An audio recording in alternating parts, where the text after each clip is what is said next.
Let's move on to the next steps. RIA Novosti, go ahead. Thank you very much. Christina Rodriguez, RIA Novosti. Sergey Viktorovich, what's your take on the likelihood of holding talks about Ukraine between Russia and major U.S.-led Western countries this year? What security issues in the context of a Ukraine settlement would Russia like to put on the table? Do you think it's possible the active phase of the hostilities will be stopped this year?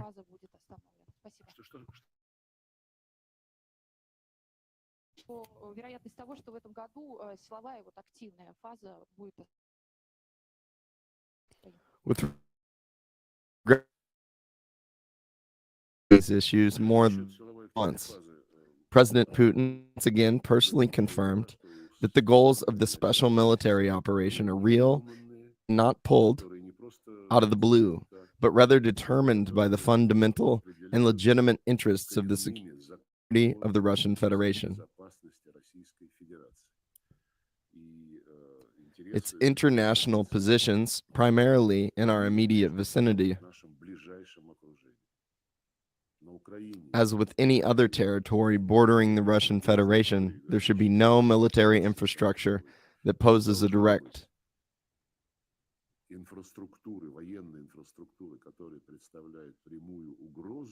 threat to our country, discrimination, or persecution of our compatriots in Ukraine. By the will of fate, they ended up citizens of the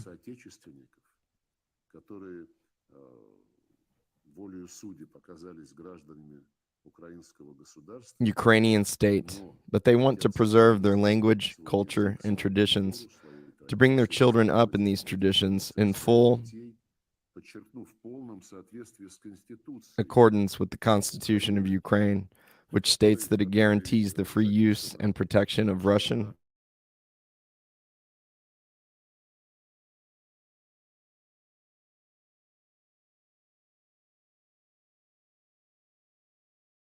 language is highlighted there. This Constitution remains in force. We sent materials to media outlets listing the articles of the Constitution and Ukraine's specific obligations under international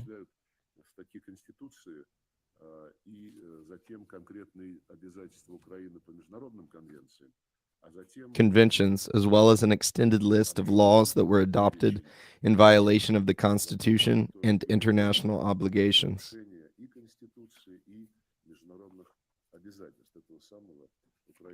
of the Ukrainian state. I was surprised by President Zelensky's interview with ZDF in October 2022. He argued that if Russia were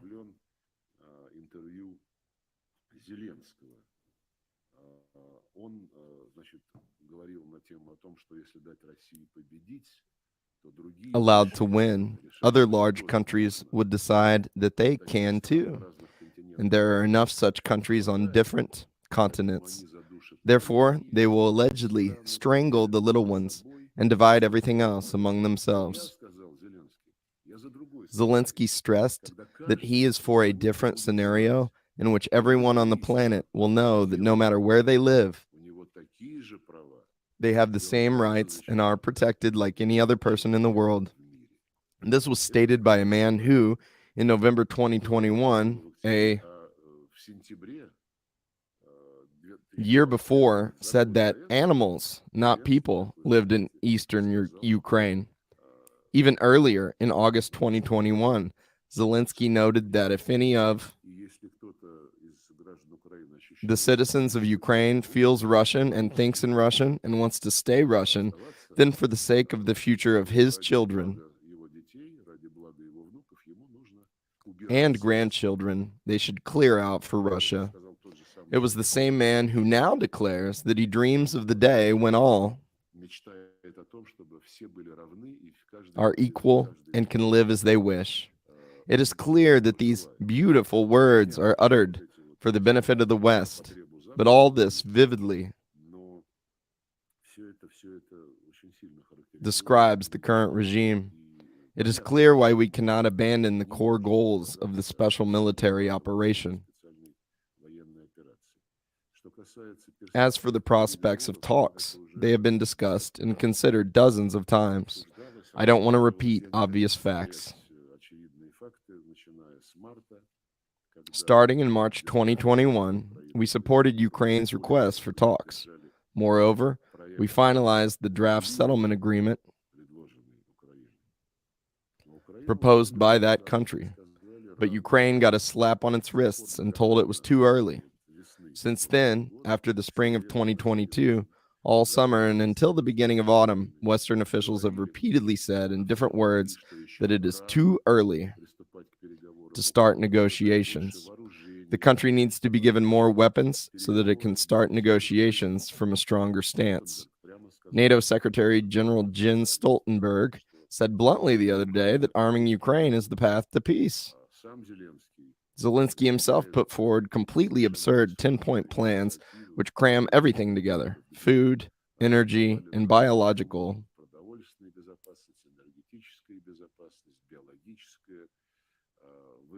security, the withdrawal of Russian troops from everywhere, repentance of the Russian Federation, a tribunal, and condemnation.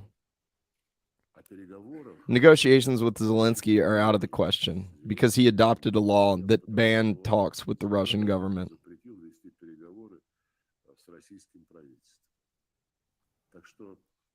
The Western claptrap to the effect that they are ready to talk, but we are not, is nothing but prevarications. You asked about the prospects for talks between Russia and the West on Ukraine. We are ready to consider serious proposals.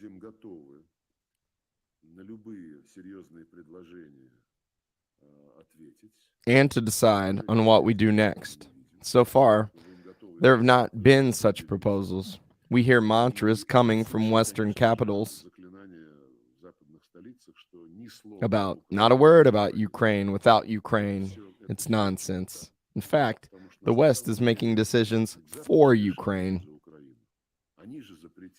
They also told Zelensky not to agree on anything with Russia in late March 2022, when an agreement was fully formalized. So the West is making the calls. It decided,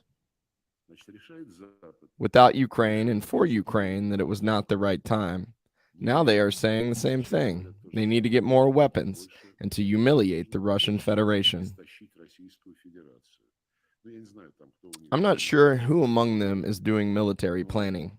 CIA Director William Burns met with head of the Foreign Intelligence Service, Sergey. The idea of holding this meeting was put forward by President Biden, and President Putin agreed. The meeting took place without any breakthroughs.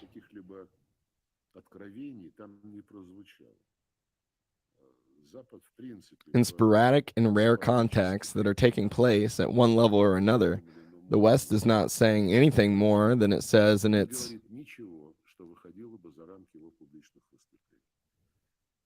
public statements. Our position on this score is well known. Talking with the West only about Ukraine is pointless. It is using Ukraine.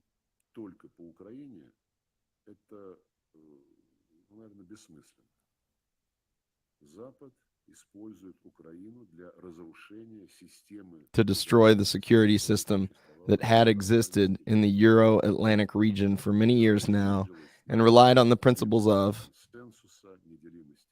indivisible security and addressing issues through dialogue and cooperation. The OSCE embodied the ideals that the West is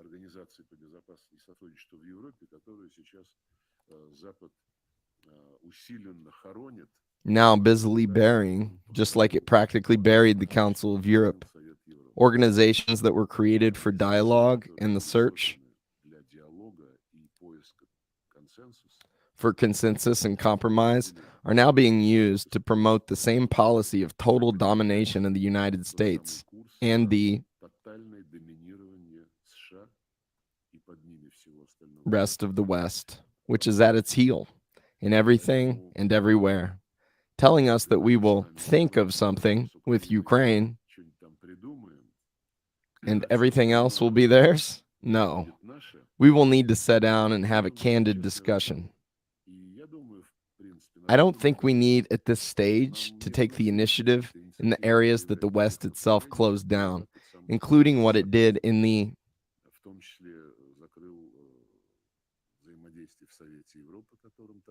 Council of Europe, which everyone was so proud of. Moreover, there are several dozen conventions in the Council of Europe which do not require a country to be a member of the Council of Europe to be able to participate in them. The West has decided to cancel Russia here as well and to build discriminatory obstacles to the participation of our representatives in the work of the relevant bodies of these conventions, which are open to non-members of the Council of Europe. In this situation, they are putting forward unacceptable terms for the participation of our representatives in review events. Given these circumstances, we will not put up with it. Recently, we withdrew from the Convention Against Corruption for this particular reason. This does not mean that we will no longer fight corruption. This means that we are not willing to sit on a side chair during the meetings of a relevant body and listen to Western lectures at a time where even our procedural rights are limited. The list of examples of that kind goes on and on.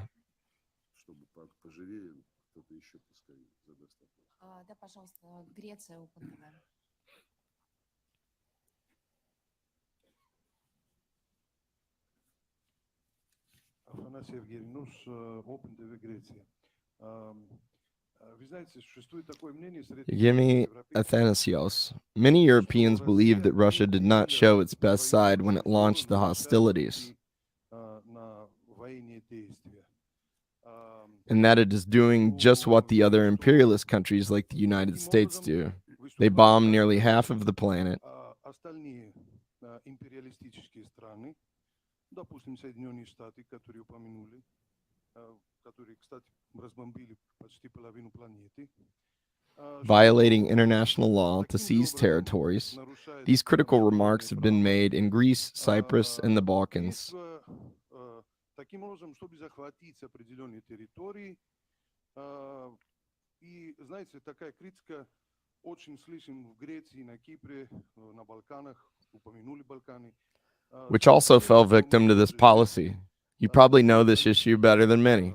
It is rumored that Turkey is threatening Greece Есть угрозы в Эгейском море со стороны Турции против Греции. И вот такая формулировка, in the Aegean Sea.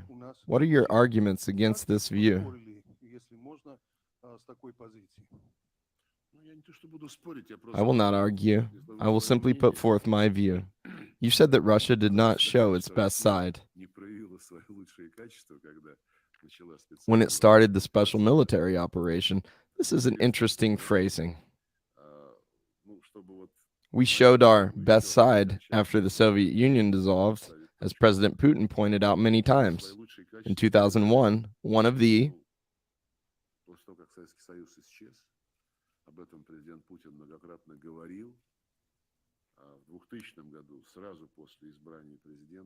first foreign trips he made after he was elected president was to Germany, where he addressed the Bundestag in the German language. By doing that, President Putin became personally involved in a historical reconciliation.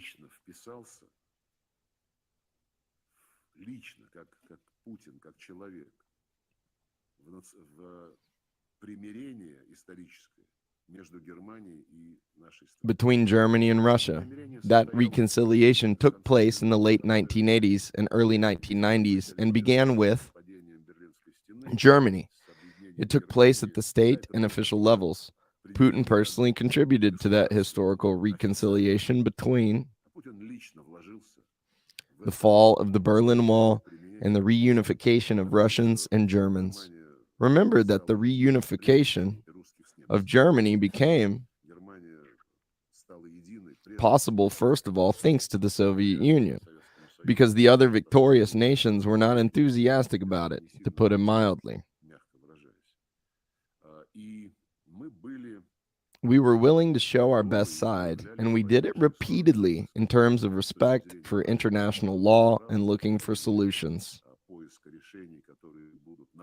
that would benefit Europe and humankind as a whole. I have cited the example of the first Maidan protests in Ukraine, 2004, when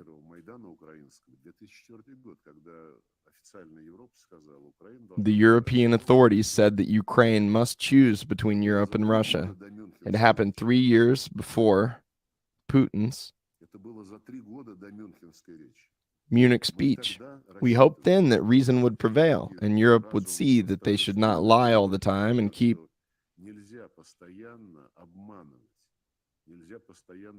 moving NATO further east contrary to their promises. This is unacceptable not only because of their oral promises, but also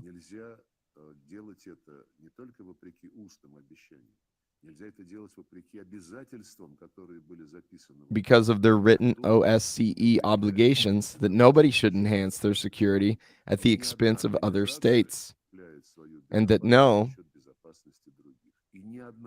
organization in the OSCE space should claim domination.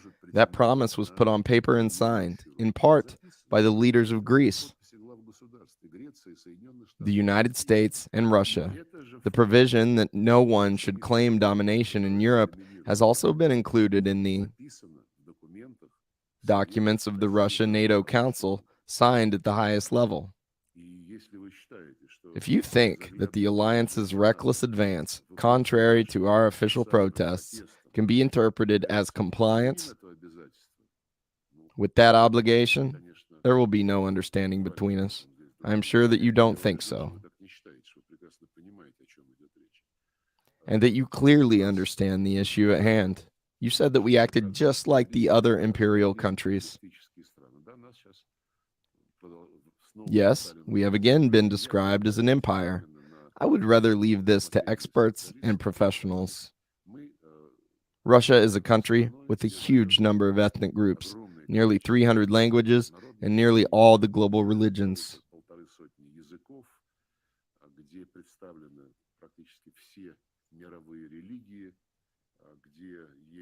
where the national traditions of all these ethnic groups are respected. Russia has been developing as a multi-ethnic and multi-faith country for hundreds of years. Unlike the colonial practices of the West, we never suppressed nations.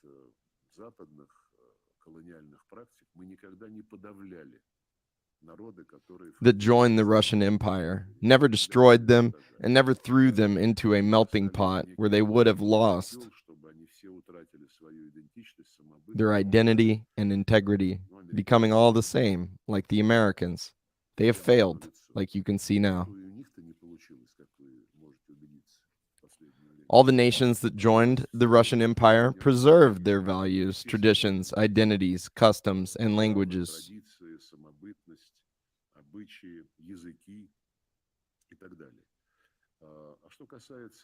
As for seizing territories, and that we have the same instincts as the Western empires, the United States has invaded other countries.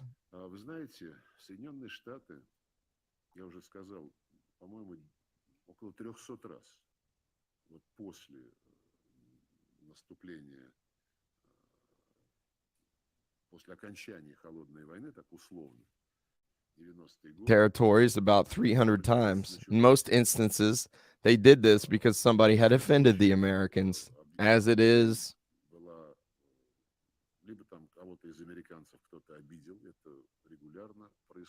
happening all the time in Central America and the Caribbean, or to eliminate threats to peace and security.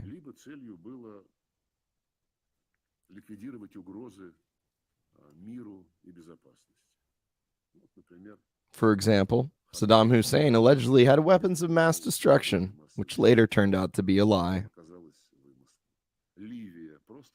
In Libya, they wanted to eliminate Muammar Gaddafi because they thought he was not a democrat, but a dictator.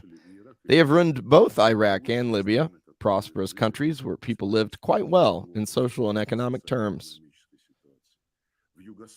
In Yugoslavia, they wanted to ruin the Balkans, in part for the benefit of Germany, which did not wait for the EU.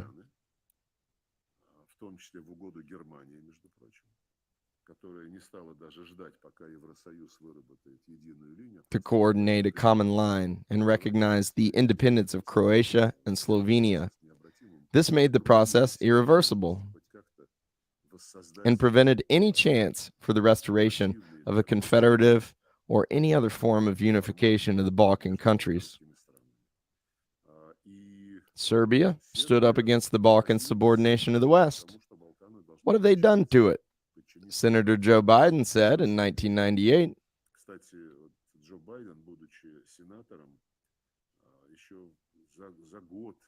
a year before NATO's aggression against Serbia, that he was for bombing Belgrade and proposed sending U.S. pilots to bomb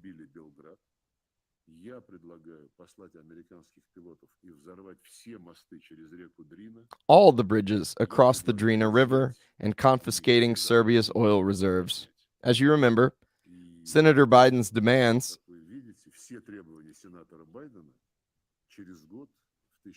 were implemented a year later in 1999. Time magazine said on its cover then, "Bringing the Serbs to heel. A massive bombing attack opens the door to peace and democracy." Nobody reacted to that. No tribunals were proposed. Nobody even considered it. Likewise, nobody proposed any tribunals when the United States invaded Syria without any legitimate reason and started razing Syrian cities to the ground. For example, Raqqa was turned into rubble. Dozens and hundreds of corpses lay there for months, unattended. Yes, the international community, Doctors Without Borders, and Reporters Without Borders raised their voices, but nobody mentioned tribunals. When the International Criminal Court decided to investigate war crimes committed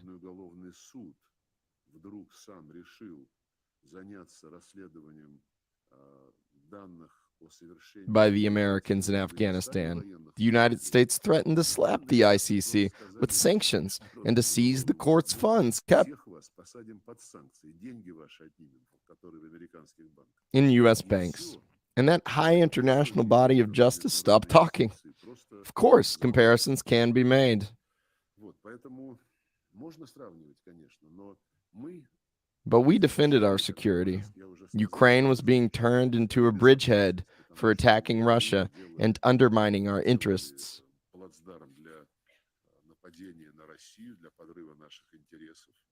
Naval bases, first of all Anglo-Saxon ones, were to be built in the Sea of Azov. This is a serious matter.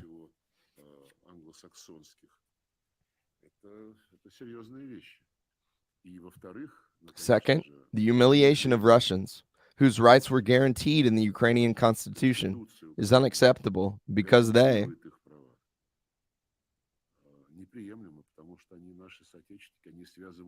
are our compatriots. They look to us to protect their legitimate interests, which are guaranteed in the Ukrainian constitution. The 2014 coup, which was inspired by the West, was not followed by any attempt to launch a national dialogue in Ukraine.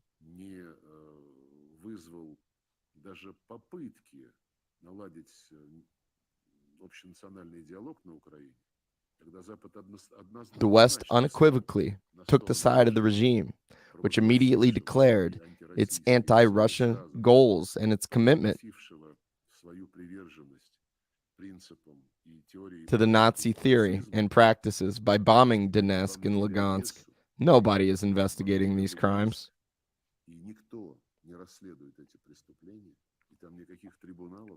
No tribunals were established. Nobody's even considering this. When the war launched against those who refused to recognize the coup was stopped, the Minsk agreements were signed. As you know, Germany, France, and Poroshenko, who signed these agreements, with the exception of President Putin, have recently said that they did it to gain time for more weapons to be sent to Ukraine and for it to be better prepared for the next stage in the war. How is it? Do you think we have not shown our best side in this case too? Russia was the only side to press for the implementation of the Minsk agreements. All the other sides were crooks who acted on the Americans' advice. As for the suffering of Greece and Cyprus, I don't know what they are suffering from more. We have always been good friends.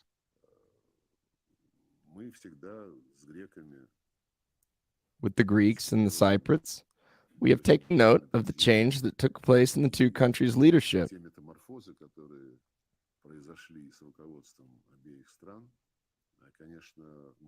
Everybody knows how forces were built up for launching a hybrid war against us.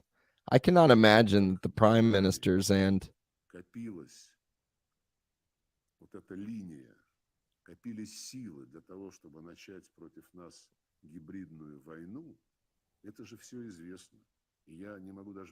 presidents of European countries, let alone the countries that have centuries-long historical ties with Russia, are unaware of the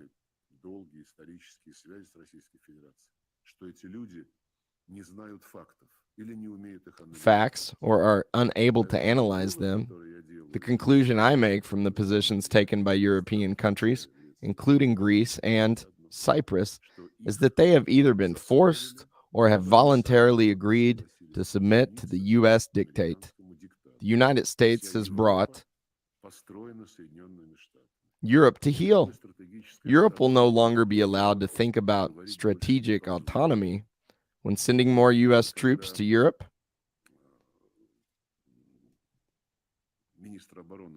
Was discussed a year ago, U.S. Defense Secretary Lloyd Austin was asked if these troops would be deployed there on a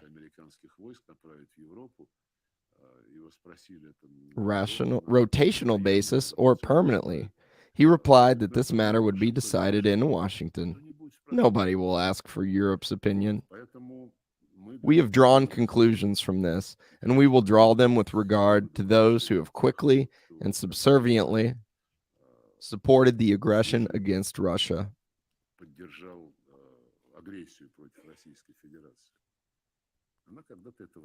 This war will eventually end. We will uphold our truth one way or another, but I don't know how we will live after that.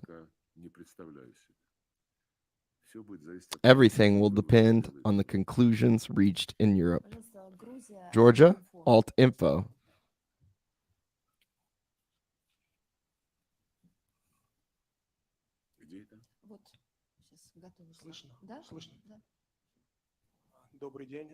Good day, Sergey Viktorovich, TV company Alt Info, David Haldiani, Sibley, Georgia.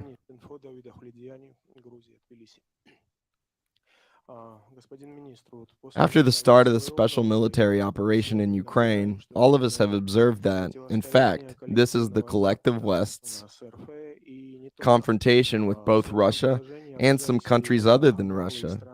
The region's smaller nations, including Georgia, have found themselves in a difficult situation. There are constant radical attacks by U.S.-controlled political and media groups, whose owners, the Americans, are seeking to impose immoral and perverse values as well as norms of Western behavior. This is out of character with our culture and identity. Therefore, the West is attempting to subvert smaller countries' cultural sovereignty and gain control over them. The ultimate goal of this cynical policy pursued by the globalists is to sacrifice these smaller countries to their political interests. Ukraine, regrettably, is a sad case in point. Georgia and other smaller countries in the region are facing the same threat. Under these circumstances, we are keen to know whether Russia has a clear-cut strategy against the West's destructive cultural expansion, and whether this implies its cooperation with countries that could be its natural allies in the matter of defending the conservative values. This is a vast matter. We have just talked about Ukraine. Yesterday, the UN Security Council held a special meeting convened at Russia's initiative and dedicated to threats to international peace and security as posed by the Kiev regime's policies on human rights, including religious rights and ethnic minorities.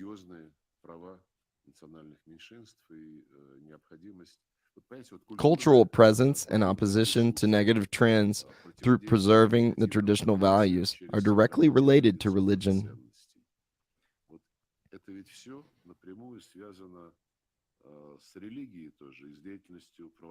And the activities by the Russian and Georgian Orthodox churches. In Ukraine, the Russian Orthodox Church is not a tool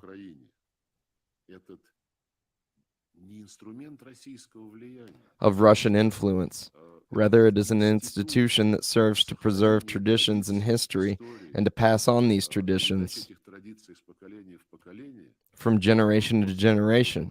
But it is being destroyed and banned, while priests are subject to arrest or stripped of their citizenship. These are the methods used by the West to wage a war for asserting its values. We have to retaliate in kind in cases where popular Russian journalists, politicians, and political scientists who can bring the truth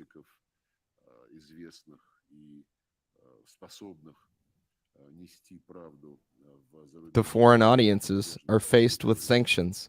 We have to reciprocate. But this is not our choice. Soviet and U.S. researchers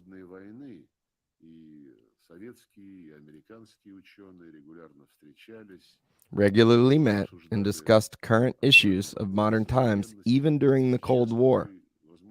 Today, there are practically no opportunities for this. Occasionally, certain representatives of Western political thought would sound out timidly via absolutely unofficial channels whether or not we could jointly organize a workshop on neutral ground to which your and our people might come. Earlier, no one asked that. An institute would come to agreement with another institute. Today, our Western partners who participated in these exchanges are scared stiff. They have been exposed to rather strong harassment. I have much respect for the stand taken by the Georgian Orthodox Church, which is defending these values. Generally, we have never had any problems with the Georgian people. Yes, there was the story in 2008 when NATO played a role at its April summit in Bucharest, where a declaration was approved saying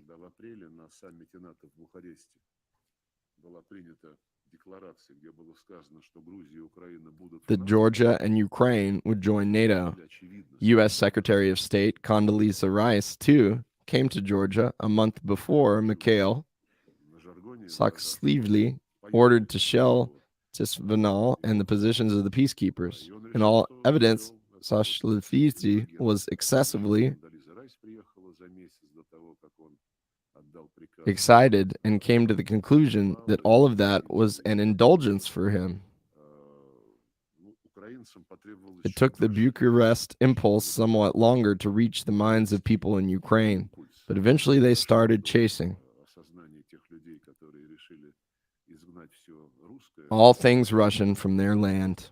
We are in favor of Abkhazia and South Ossetia establishing relations with Georgia. There are dialogue mechanisms there in which we participate. It is rather long since Georgia suggested implementing a joint economic project to build trust. These are all useful things, but now the Western participants in the Geneva discussions between Georgia, Abkhazia, and South Ossetia, the EU, the UN, the OSCE, and the US are attempting to make even this format hostage to what is going on around Ukraine. This is indecent and unprofessional, and it means that they make their aims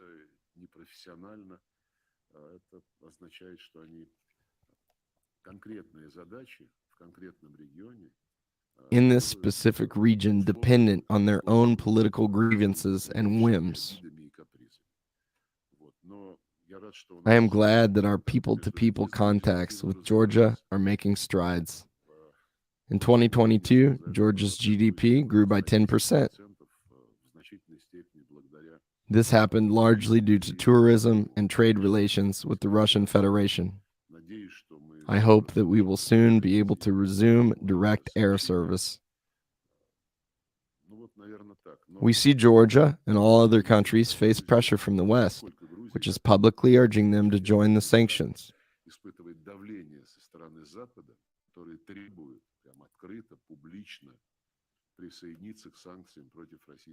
Against the Russian Federation.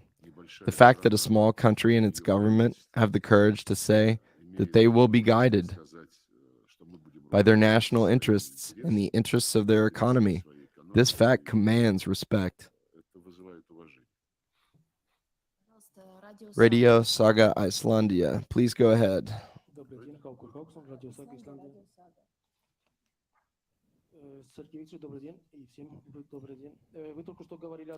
You just said that the West has thrown off their masks. How would you comment on the rather frank statements President of Finland, Sauli Niinisto, made in his New Year's speech about the Russian Federation being as brutal as the Nazi regime?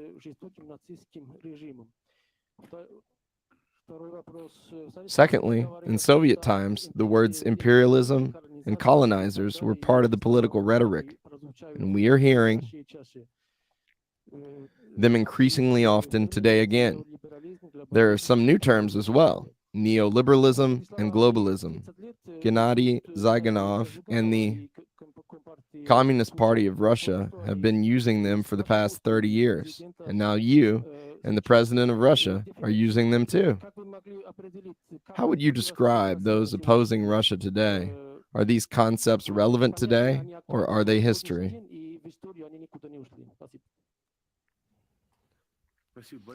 As to President Niinisto's New Year's statement and another recent interview, similarly to Greece and Cyprus, we have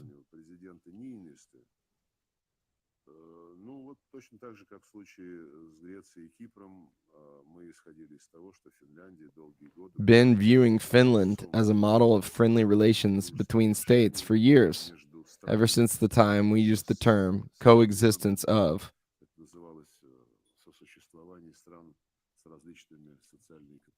countries with different socio-political systems. I was amazed by how fast Finland, and Sweden too, reversed their rhetoric.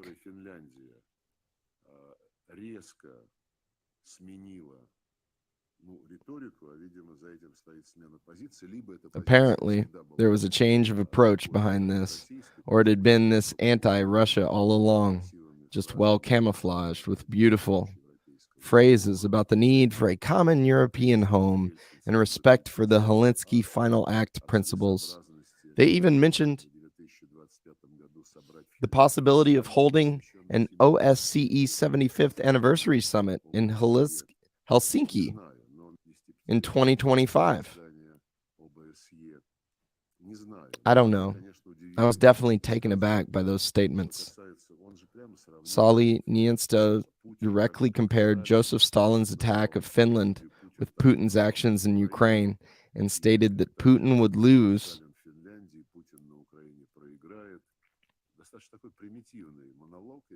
Just like Stalin in Finland. To be honest, that was a rather primitive monologue, but his allusions to Nazi Germany make one wonder if they reflect what really is on his mind. I would expect the Finns to be better aware of their history, including the fact that they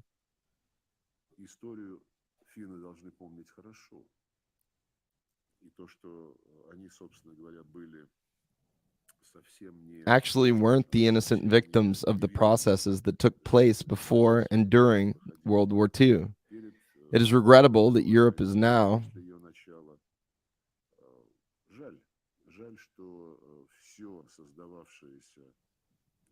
dismantling, largely through Finland's efforts, what it had earlier created. Again, in many respects, with Finland's leading role.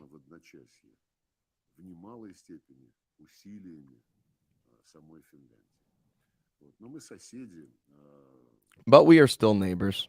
This can't be changed. Finland is so happy and desperate to join NATO, trusting that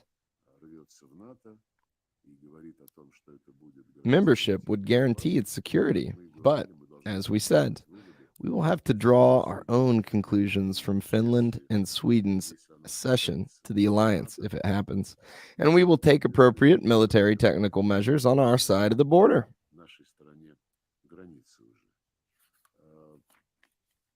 To the second question.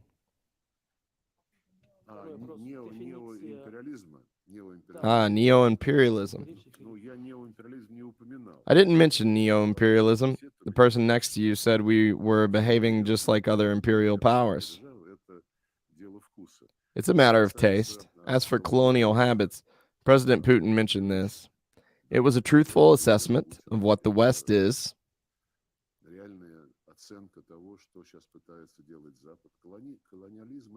Trying to do.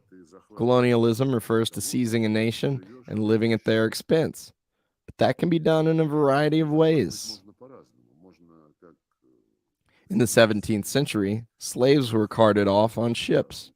Another way is to subjugate a country or an organization with all its plans and programs to the colonizer's will, which is what the Americans are now doing with the European Union. Iceland is not an EU member. You're lucky. The EU has lost its independence now and has essentially become a NATO appendage.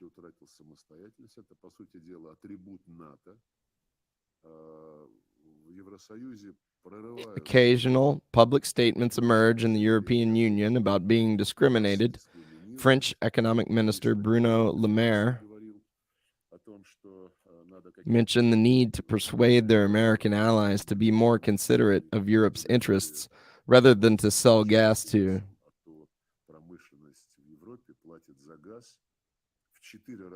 European industries at 4 times the price at which it sells to domestic enterprises. In general, the long-term transition to liquefied natural gas, despite the price fluctuations that we are now seeing, means a serious rise in the cost of production in Europe. It's funny that many years ago the Europeans insisted that Russia shift to spot.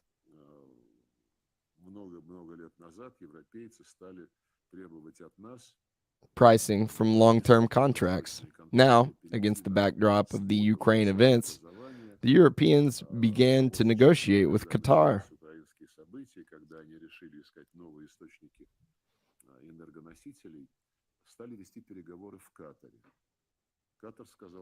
Trying to find new sources of energy. The Emirates said, "It's our pleasure," and offered a 15-year contract as a minimum. The Europeans went back to negotiating with the United States. Yesterday, I read a report that the Americans agreed to give them a better price, but only under long-term contracts. Reliability and sustainable prospects are more important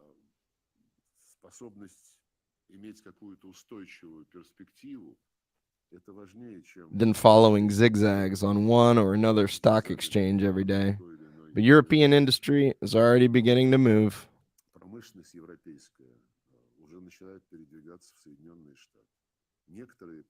Around Ukraine is making Europe less competitive. This is a step towards making China and other rivals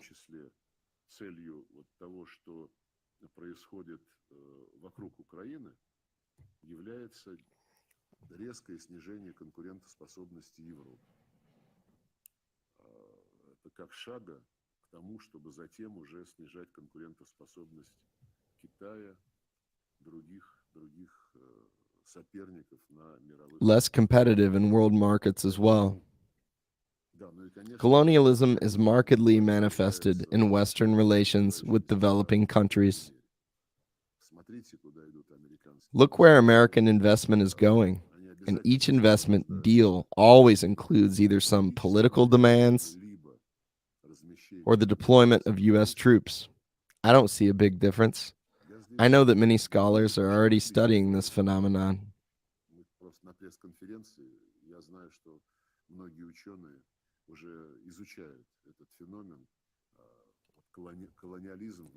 Colonialism in the new conditions, which is not even neo-colonialism. It is colonialism in its purest form, considering its goals and objectives. subdue, and use their resources to your advantage. In a good sense of the word, to the newcomers in the hall, if you please. Здравствуйте, Щетинина Ольга. Спасибо за возможность задать вопрос. Его, может быть, лучше в конце, но как вы считаете нужным. Дипломатия располагает большим... Diplomacy has many tools, primarily words. What do you consider the most tragic word in the diplomatic world in 2022? What word gave hope in the past year, and what word does the whole world need to hear today? И какое слово сегодня должен услышать весь мир? Спасибо. Quite a lyrical question. We think about concrete matters for the most part, and would ask you to characterize what we do.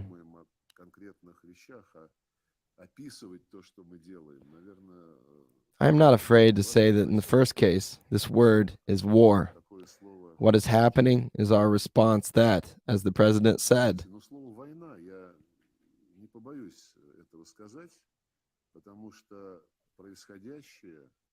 является нашим ответом, который, как сказал президент, может быть, нужно было чуть-чуть раньше. Should have come a bit earlier. This is the response, it is not late, to the hybrid war that was unleashed against us. The West is pushing its agenda today in most diverse guises. The word that gives hope is victory.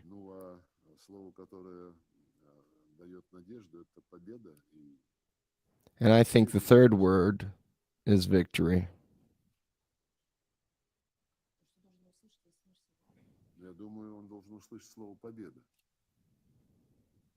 Unfortunately, those who want to hear the word negotiations do not want them themselves. They are manipulating this term in many ways to drag out the war against Russia as long as possible.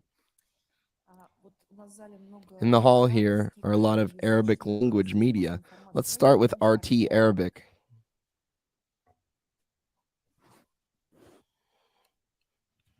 Good day. My name is Kasab Amander, Sergey Viktorovich. In your opinion, what place did the Arab states occupy in Russia's foreign policy? Were the priorities in this area revised in 2022? The Arabs are our long-time loyal friends. We maintain regular contacts with them through bilateral channels via the Arab League and the Gulf Cooperation Council. Yesterday, I held a regular meeting with all ambassadors of the Arab League member countries.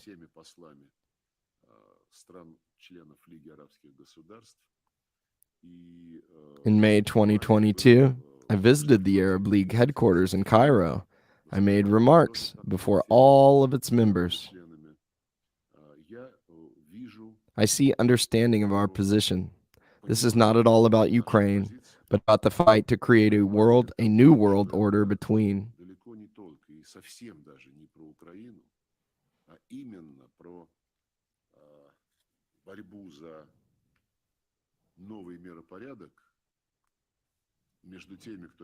Those who think it should be completely subordinated to the rules, that means the domination of the U.S. and its satellites, and those who want the world order to be democratic. I have said this more than once. The Western countries are always demanding democracy from everyone, but they are referring only to the internal system of this or that state, and yet nobody even has the right to ask questions about democracy in the United States. There are studies on the latest elections. Some dead people were elected. One congresswoman received double the number of votes as there were registered voters in her district. There was voting by mail and many other things. This is not allowed. As soon as you start talking to them about democracy and international relations, they walk away. They don't want this. They need rules in the world, not international law that guarantees democracy and sovereign equality to every country, but the rules allowing them to dictate everything. The NATO EU declaration reads, in the interests of our 1 billion citizens. The jungle must be protected and used in the colonial way. None of the Arab states joined the sanctions despite unprecedented, extremely tough, unceremonious, and self-debasing pressure.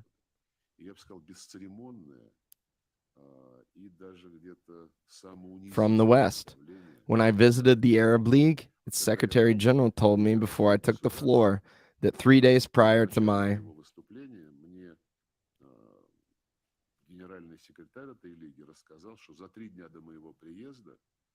arrival, a delegation of Western ambassadors visited them and demanded that my speech be canceled.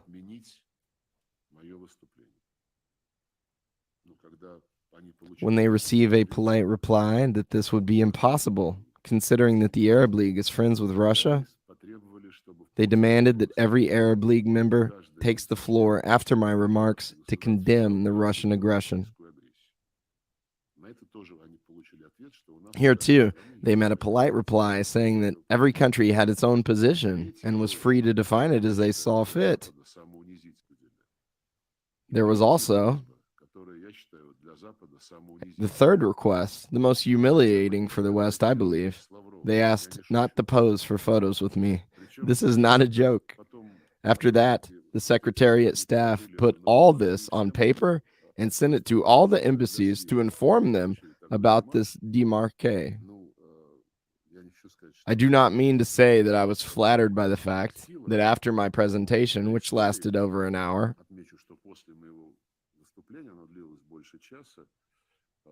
I was asked to pose with each of these ambassadors for photos. But it is important to note that for the record,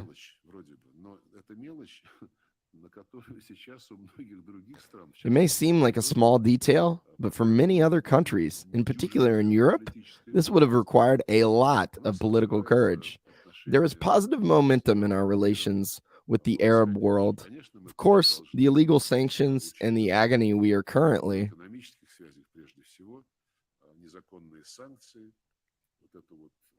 witnessing of those managing the international monetary and financial system must be factored into our trade and economic ties.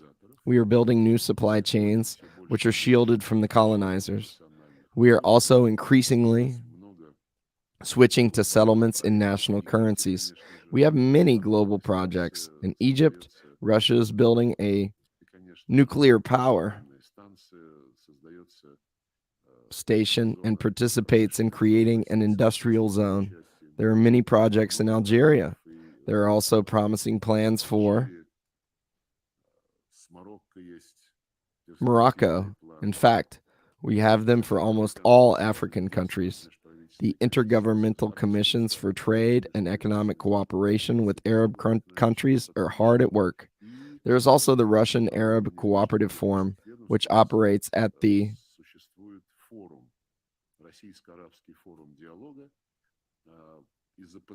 level of foreign ministries. The pandemic prevented us from meeting in person for a couple of years. We are now discussing with the Arab League headquarters the idea of holding a regular ministerial meeting in one of the countries of the region to be chosen at our partner's discretion. Alternatively, the Russian Federation is always ready to host the meeting. Speaking of the Arab world, I cannot fail to mention the obvious dissatisfaction among our colleagues with the fact that the West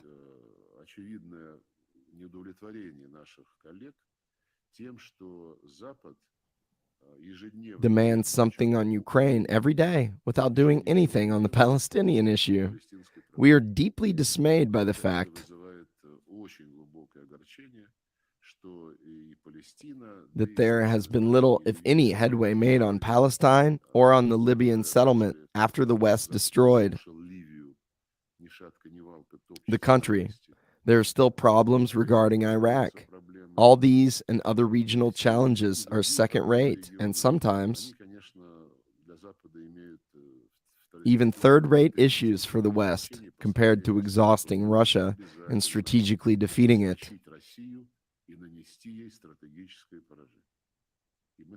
Our colleagues do see that we have a different position, and we appreciate this. We have been unrelenting in our efforts. On the Palestinian issue, Syria, and the Libyan settlement. As for Iraq, we intend to engage in high-level contacts with our Iraqi colleagues. It is essential that we do not forget about these conflicts. In particular, the Palestinian issue is the oldest unsettled conflict in the world. The UN Secretary General could have been more proactive in his efforts to promote this agenda as one of the members in the quartet of international mediators. Sana, Syria.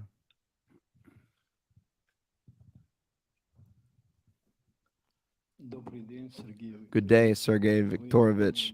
You mentioned Raqqa and the predatory aggressive policy by the United States, which turned this city into ruins.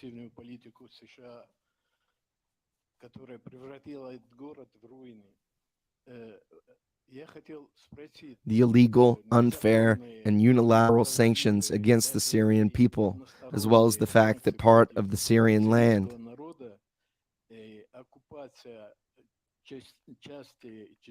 is under occupation. All this only makes the crisis in Syria last longer and worsens the living conditions for the Syrian people.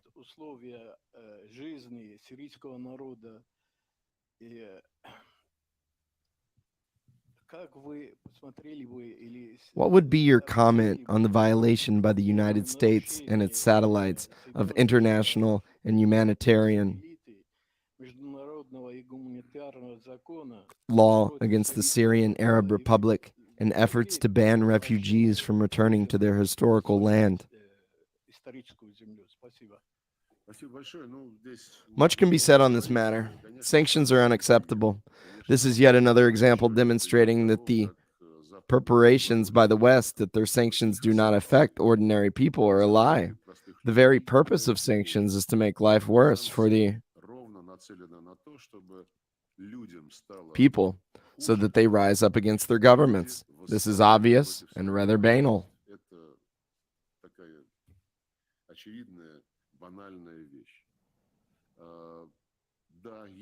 Yes, there are exceptions in the humanitarian sphere.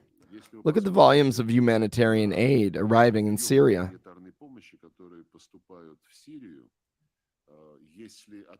What Syria is receiving is about half of the volumes the United Nations believes are necessary.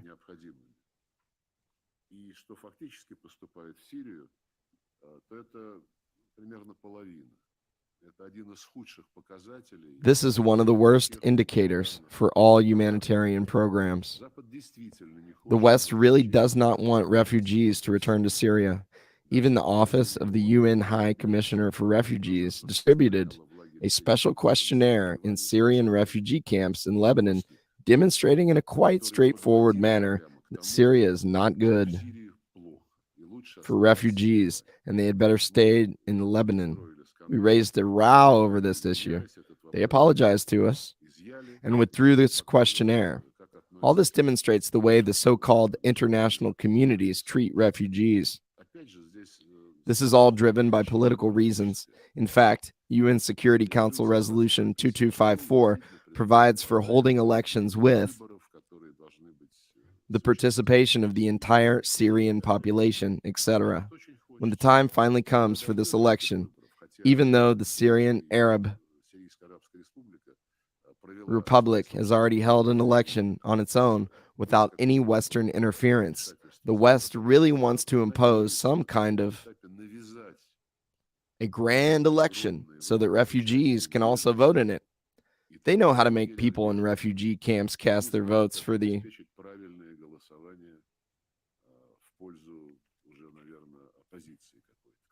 opposition nurtured by the West. This is obvious and rather shameful. What is more, the Americans realized that grooming Juan Guaido for Venezuela was pointless and that it was necessary to work Американцы поняли, что бессмысленно взращивать какого-то там Гуайдо для Венесуэлы, и что нужно реально работать с теми, кто with the people who had been empowered by the people. мандат народа. Similar trends are currently manifesting themselves with regard to Bashar al-Assad. The Americans and the Syrians maintain behind-the-scenes contacts on prisoners of war. Other countries, Другие страны, в том числе Турция, including Turkey, suggest normalizing relations with Damascus. President Erdogan said he was ready to meet with President заявил, что готов встретиться с президентом Асадом. al-Assad. Нас содействует They have asked us for assistance. министров обороны, Turkish and Syrian defense ministers have met with Russia's help, содействие, готовят встречу министров иностранных дел. and a meeting between foreign ministers is in the making. Some Arab countries did not leave Syria and have retained Сейчас вернули туда свои посольства. their embassies there. Арабские Other Arab countries have reopened them. For example, the United Arab Emirates, a country with rich experience of mediation, is using it for positive purposes more often. We appreciate this. Life will force the sides to review all these issues in line with realities rather than some perfect picture of geopolitical concepts someone has painted. в своих геополитических построениях. Но одна из However, проблем — Idlib ranks among the main problems. It is necessary to fulfill the agreements which state that deploying недопустимости сохранения terrorists there is unacceptable. It is also necessary to establish contacts between the government and the Kurds in northeastern озабоченности турецких наших коллег. Syria. We realize that our Turkish colleagues are concerned about this problem, as well as their irritation that the United States Наоборот, хотят курдов там used the Kurds to create a quasi-state in eastern Syria and to compel the Kurds to act on Washington's instructions чтобы эти курды выполняли поручения Вашингтона. И and create certain regional irritants all the time. недавно мой коллега, министр My colleague, Foreign Minister of Turkey, Mevlut Cavusoglu, recalled that in 2019, Russia and Turkey signed a memorandum. In that document, we pledged to make sure that the Kurds cooperate, that they withdraw a certain distance from the Turkish border.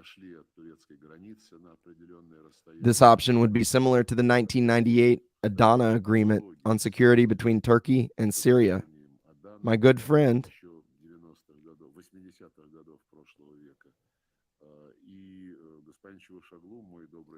Cavusoglu, said Russia had so far failed to completely fulfill its obligations.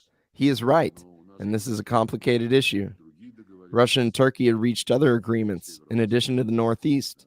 Putin and Erdogan signed a protocol on Idlib. Under this document, Turkey pledged to disengage the opposition, cooperating with the Republic of Turkey from Jabhat al-Nusra and its other incarnations, so that the terrorists would not feel free. In 2020, we agreed that Russian and Turkish units would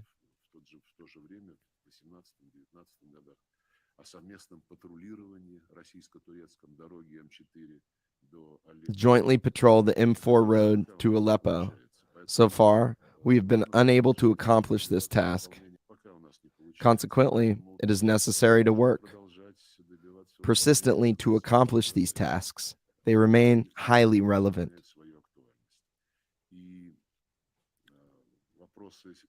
Issues regarding the economic rehabilitation of Syria play an important role. The West is trying, legally or illegally, to retain channels for supplying humanitarian aid to Idlib via the Turkish border and outside Damascus's control. We have now retained only one such point, and only on condition that specific legal methods for delivering humanitarian aid under international law, that is, via the government of the Syrian Arab Republic, expand, and that opportunities open up for financing early recovery projects. merely promised this to us. Members of the UN Security Council passed the relevant resolution. The U.S. also actively supported Это обещали, не просто обещали, была принята резолюция Совета Безопасности, в том числе ее поддержали активно американцы. Вот уже второй год, пока видим очень this document. We have seen very little progress for over a year now. The UN should also address this task more actively. Another question from the region, American company MBN. Firas Al-Mardini, телекомпания MBN, СМИ США. Sergey Viktorovich, отношения между Россией и... The Russian-U.S. relationship is currently not in the best state. What steps does Russia believe Washington needs to take? Что с точки зрения России нужно сделать Вашингтон, чтобы вернуть отношения на прежний уровень? In order to achieve recovery, how detrimental is this tense relationship between Russia and the United States Россия и США мешает when it comes to dealing with other crises such as in Yemen, Syria, Libya, and Iran? When two powerful countries do not cooperate, and for the most part will not even speak to each other, this state of affairs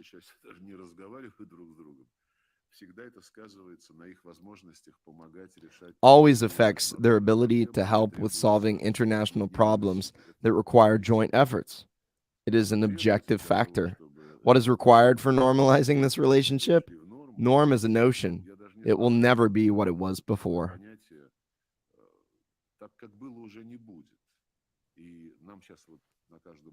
Stoltenberg recently said that Russia will never have the same relationship with NATO and the West that it had in the past. We said it long ago that we will no longer allow a situation when the other party lies, signs documents, but refuses to comply with them, as it was the case with the Russia-NATO Council's declaration, the OSCE's Istanbul Declaration,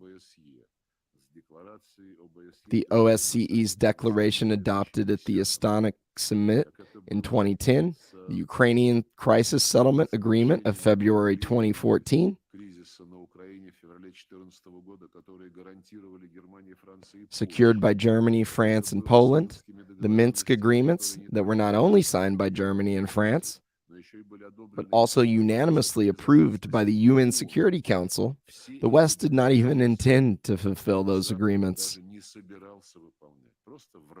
We were simply lied to when those obligations were signed solemnly at the level of presidents and prime ministers.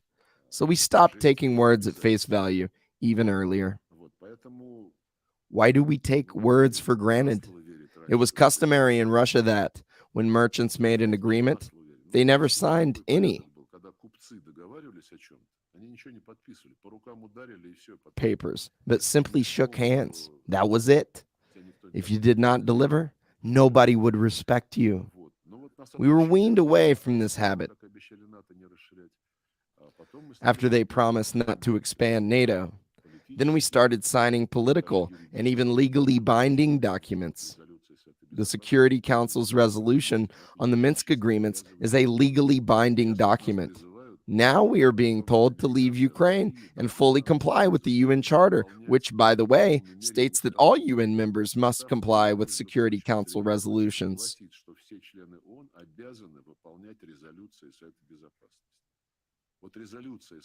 The UN Security Council's resolution on Ukraine was sabotaged, and efforts to resolve a conflict failed, which would have prevented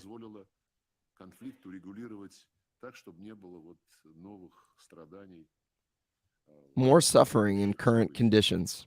It is obvious to me. Some time ago, our Western friends lobbied for a decision of the UN General Assembly, according to which every time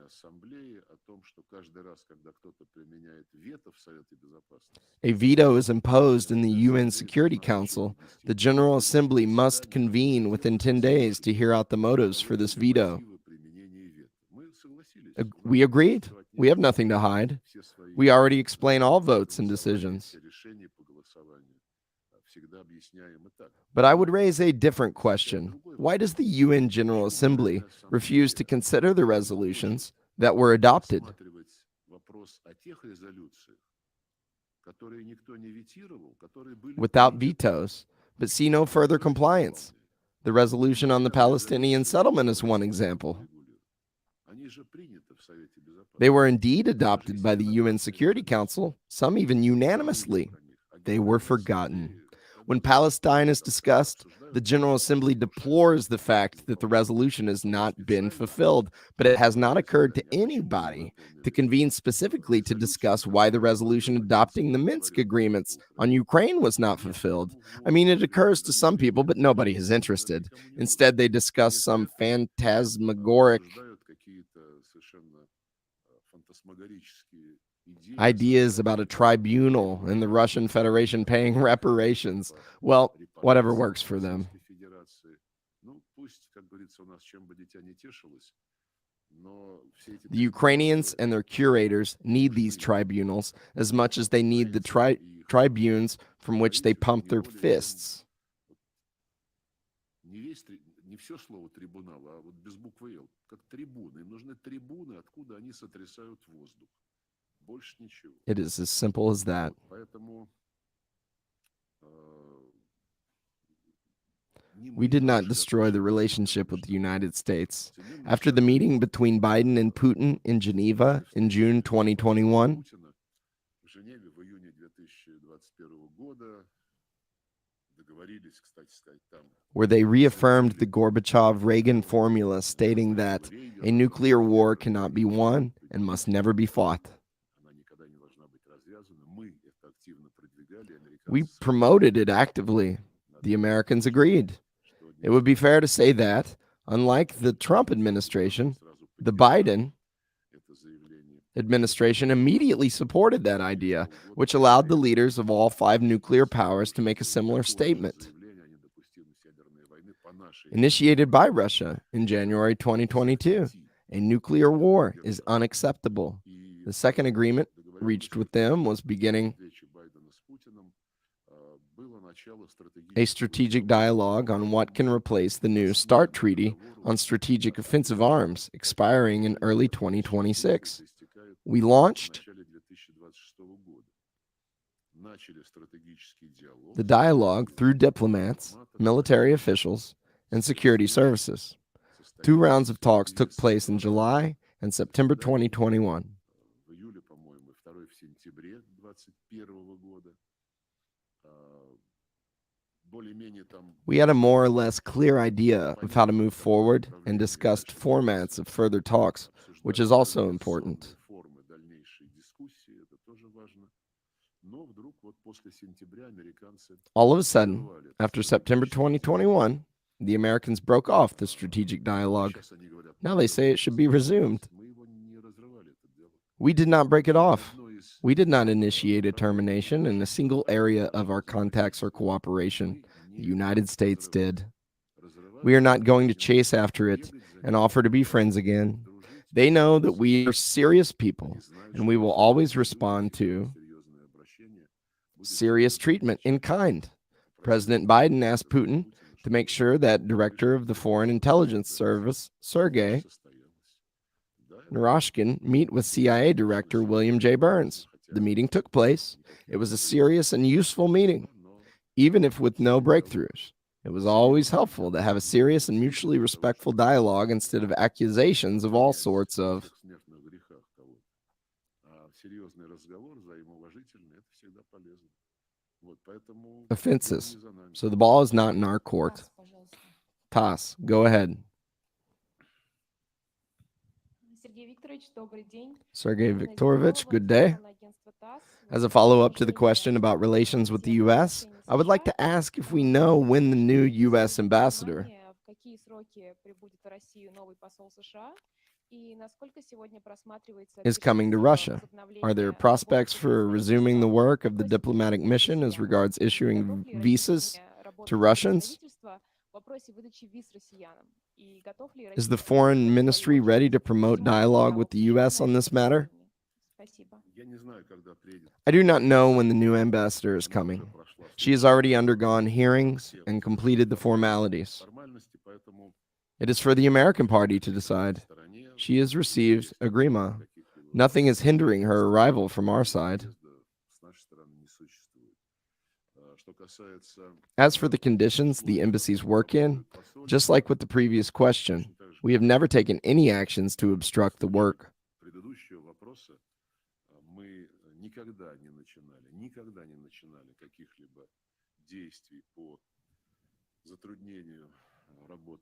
Of the diplomats. What we are seeing now was started by Nobel Peace Prize winner Barack Obama in December 2016.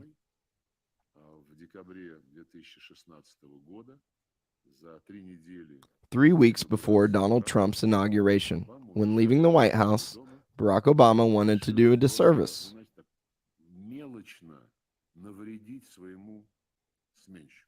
to his successor and took our property and expelled our diplomats. They were given a departure time, and on that day, there were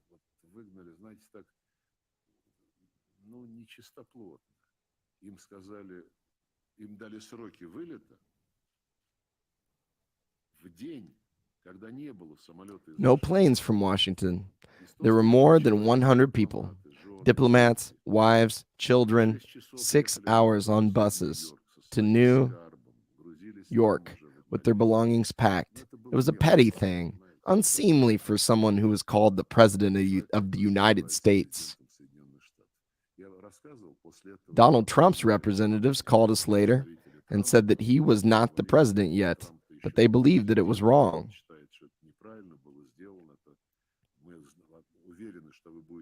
The Americans were sure that we would retaliate, asked us to wait for Donald Trump to come into the White House,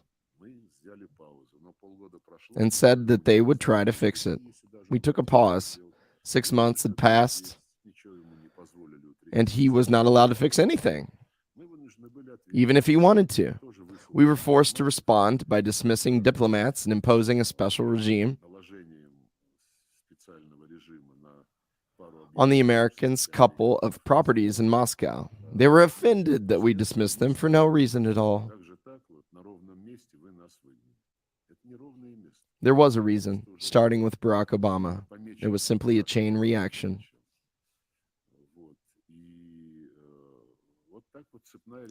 There is no parity at the moment. The share of U.S. diplomats is bigger. The total number of diplomats, which is the same for both our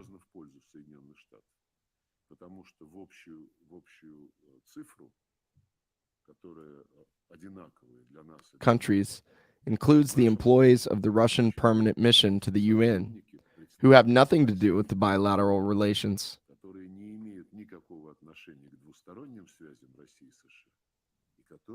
of Russia and the U.S. They would otherwise not count in this parity number, but they do. These are 140 people. So the Americans are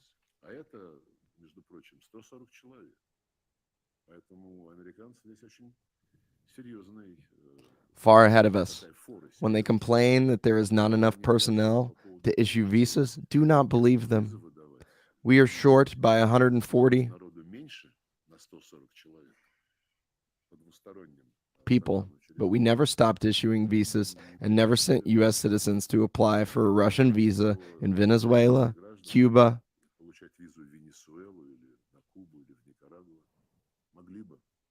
or Nicaragua. But we could have. But we are not that small-minded. We are trying to be serious people. All right. So we made it. I got to keep a glass of water close by because I started to lose my voice there a little bit. That was a long one. So that was part 1 of Lavrov's interview from January 18th. Thanks to Michael Rossi for that excellent translation. Subscribe so you make sure as soon as Michael puts out part 2, I'll make an audiobook out of part 2. And if you guys want to support either one of us, please be sure to support Michael first. His Patreon's in the description, and my Buy Me a Coffee and Patreon are there too. But mainly I just like to popularize this, make little audiobooks for people, you know, if you want to take a walk and catch up on international news, you're not going to get this on the mainstream media.